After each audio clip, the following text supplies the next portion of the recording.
Hi, I'm Toro, and welcome to Toro's History Lullabies. All my life, I've needed a little background noise to fall asleep. For years, it was just the hum of a fan or some soft static. But ever since wireless earbuds came into my life, I've found myself drifting off to podcasts and documentaries, learning and relaxing at the same time. That's why I started making these videos. Calming stories from history, told gently, to help you unwind, learn something new, and hopefully fall asleep a little easier. So get comfortable, close your eyes if you'd like, and let's step quietly into the past. And if you enjoy these stories, I'd love it if you gave the video a like and subscribed for more. Sweet dreams. The World in 1904. Hello again, dear dreamer, and welcome back to Toro's History Lullabies, a quiet corner of time, where the past whispers softly, and the world slows down just enough for sleep to find you. Tonight, let us drift backward, gently, effortlessly, to the year 1904. Let your limbs grow heavy. Let your breath settle into a slow rhythm. Imagine the soft ticking of a distant clock, the hush of lamplight behind a curtain, and the faraway echo of a train rounding a corner. The year 1904 was a year of careful steps and quiet undertakings. A world not yet in full bloom, but stirring beneath the soil. Great ships rocked in harbor, telegrams flickered across wires, and music drifted from gramophones into evening parlors.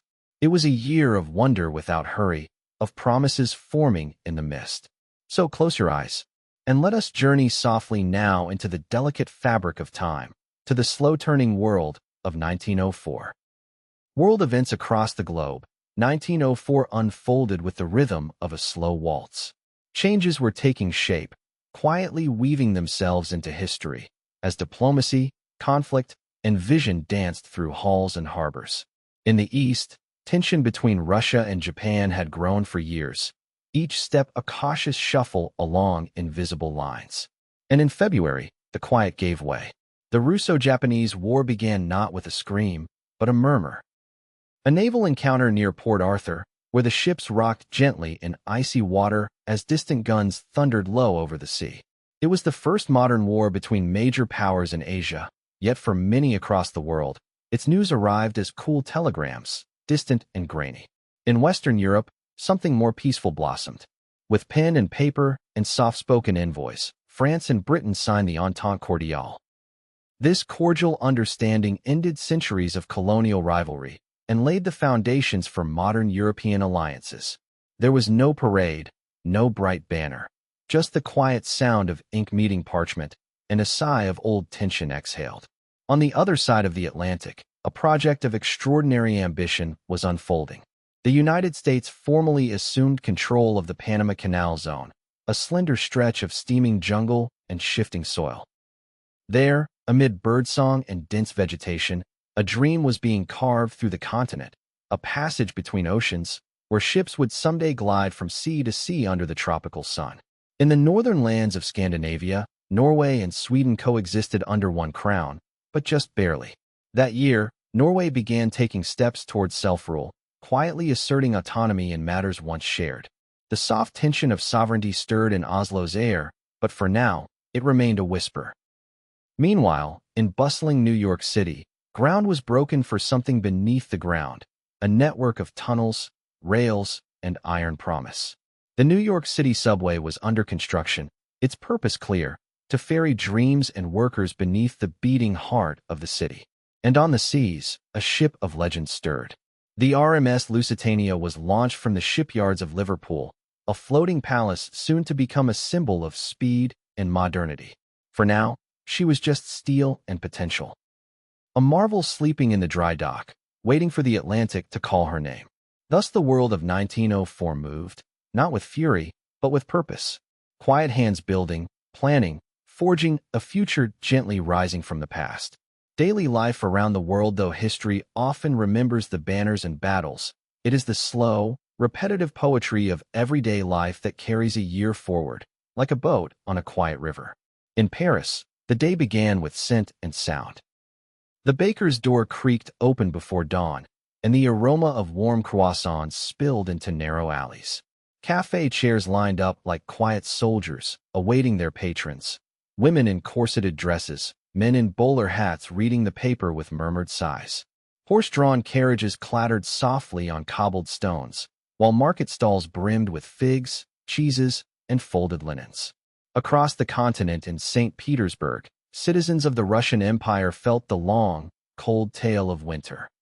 Fur-lined coats, tall felt boots, and steaming samovars kept the chill at bay. Children played in snowdrifts while inside. Grandmothers tended soup over iron stoves, and the air was thick with dill, wood smoke, and quiet conversation. In Tokyo, the merging of old and new was like a gentle tide. Kimono-clad women shuffled through narrow lanes, passing under paper lanterns and telephone wires alike. The air was filled with a blend of incense and train whistles. Western fashions had begun to appear, but temples still rang their bells and tea was still poured slowly, with reverence. In rural Kenya, dawn came with birdsong. The sun peeled back darkness from the red earth, and families gathered around cooking fires. Goats bleated, children carried pails of water, and elders shared stories of spirits, stars, and seasons beneath acacia trees. And in Buenos Aires, tango danced through doorways, its rhythm softly pulsing through courtyards and taverns. Men polished their shoes. Women wore lace gloves. The streets buzzed with trams and the scent of sweet yerba mate. In homes everywhere, the routines were sacred: a wash basin, a morning prayer, a pot of porridge, rice, or beans, a glance toward the sky to guess the weather. The slow rituals of a world still largely lit by fire and sun. There was no rush. Life came gently, measured in footsteps, not screens. The day unfolded like linen hung out to dry, and was gathered again at dusk. Microscope science, inventions, and technology approximate 3,000 characters. Beneath the hum of city life and the quiet of country paths, 1904 saw the soft spark of scientific progress in flickers, in wires, in wind, and in whisper. John Ambrose Fleming, a British engineer, introduced a curious little object, the thermionic valve. It was a glass bulb with a glowing filament, the first vacuum tube. Though unremarkable to the casual observer, this tiny invention would one day power radios, televisions, and computers. The future, quietly enclosed in glass. In the skies, dreams took flight, quite literally. The Wright brothers, Orville and Wilbur, continued testing their fragile flying machine. It bounced and hovered across sandy North Carolina fields, a skeletal bird held aloft by courage and cloth. Still closer to earth than sky, but closer now than ever before. Beneath city streets, engineers carved tunnels with stubborn care. The New York subway took shape beneath layers of rock and roots, promising to carry workers, children, lovers, and strangers through a humming underground world. Electricity crept further into daily life.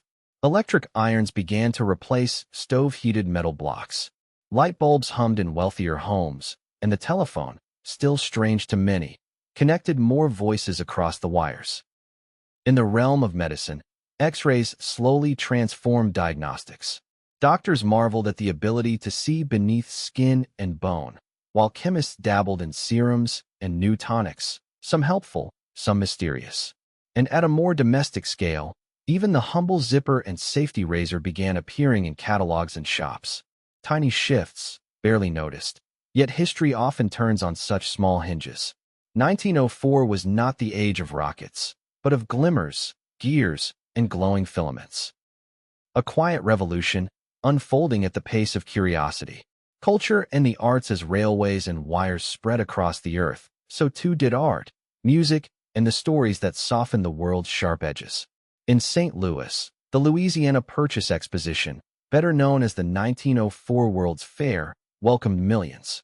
There, under glowing lights and domed pavilions, visitors wandered among the wonders of invention, performance, and culture.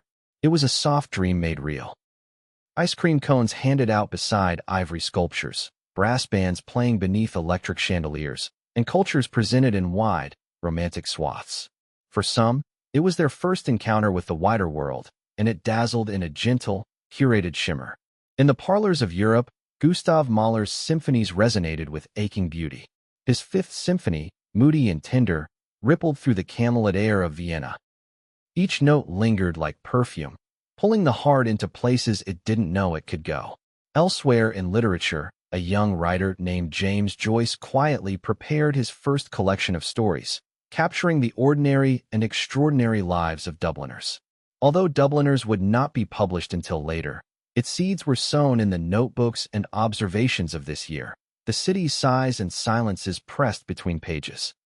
In art, the brush did not shout, but rather whispered through impressionist gardens and tender portraits. Claude Monet, with his fading haystacks and foggy mornings, still painted light like it was something he could hold. Mary Cassatt continued her soft depictions of motherhood, each canvas a lullaby in pastels. And in the theaters of London and New York, plays lit up the stage with stories both bold and delicate.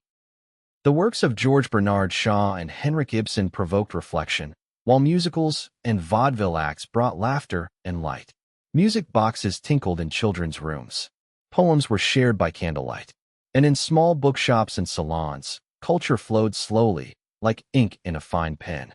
1904 was a year where beauty bloomed softly, in sketches, in measures, in spoken verse, and in the shared hush that follows applause. Media and headlines. The news in 1904 came not in chimes or vibrations, but in soft folds of paper and the crinkle of ink between fingers. In cities across the world, boys with caps and satchels cried out, "Extra! Extra!" their voices echoing down brick alleys as newspapers fluttered into eager hands. In New York, the Times and the World competed for attention, each front page a blend of world news, society gossip, and serialized stories. A paper cost just 1 cent, yet it held oceans, nations, and dreams. In London, the Illustrated London News brought the world to life with engravings, images of steamships, kings, faraway landscapes, and everyday faces. Even those who could not read could follow the shape of the world through picture and rumor. Ladies' Home Journal, Harper's Monthly, and The Strand were favorites in homes with parlor tables. Bringing recipes, fiction, and fashion to every corner of the English-speaking world. Radio had not yet arrived. News was slower.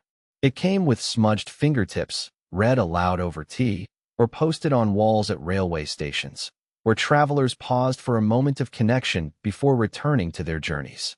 People born/died in the gentle rhythm of time. 1904 welcomed new voices and quietly said goodbye to others. In a modest home in Springfield, Massachusetts, a child named Theodore Seuss Geisel was born. He would grow to become known simply as Dr. Seuss, whose rhymes and drawings would lull generations into whimsy. But for now, he was only a baby, gazing up at a ceiling he could not yet name.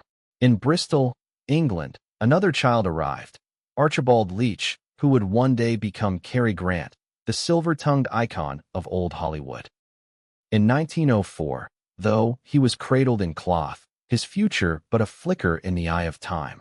Also born was Salvador Allende, in faraway Chile, a future president who, in this moment, was simply a boy beneath the Andean sky. As life arrived, life also departed. Antonín Dvořák, the Czech composer whose melodies seemed to grow from the very soil of Bohemia, passed into silence. His New World Symphony would continue to echo in concert halls and over radios yet to be built. Anton Chekhov, the playwright of Human Silence and Longing, also died this year. His final breath left behind words that would still echo on stage a century later. So the year turned its page. New names inked gently into the ledger of time, as others, softly, faded from view. And so, as the final days of 1904 arrived, the world wrapped itself in winter's shawl. In Paris, frost-painted windows and lace, and shopkeepers lit lamps earlier each day. In Tokyo, plum blossoms prepared to sleep. In New York, snow flurried down on scaffolding as subway tunnels grew quietly beneath the city's feet. In villages, cities, and towns, families gathered, some by candle, some by fire, some beneath gaslight or bare bulbs humming softly above. They shared stews, stories, silence, and perhaps a little hope. It had been a year of careful transition. Not dramatic, but deliberate. Old worlds dissolving at their edges. New ones taking shape in whispers. A canal was being carved in the Americas. Treaties were being signed in Europe. Flight, once a fantasy, hovered in wind-swept fields. Children were born who would one day shape nations, compose lullabies, perform miracles, or simply live and love in their own time. And so, with a deep breath, the year curled into itself, like a letter folded for safekeeping. And the world turned, toward 1905, toward possibility, toward sleep. And now, sweet soul, let your mind return to the present, carrying with it only what soothes. Thank you for drifting through the world of 1904 with me. If this lullaby of time brought you peace, I invite you to like, subscribe, and return again soon. More gentle journeys await. But for now, rest easy, sleep well, and good night. From Toro, with warmth.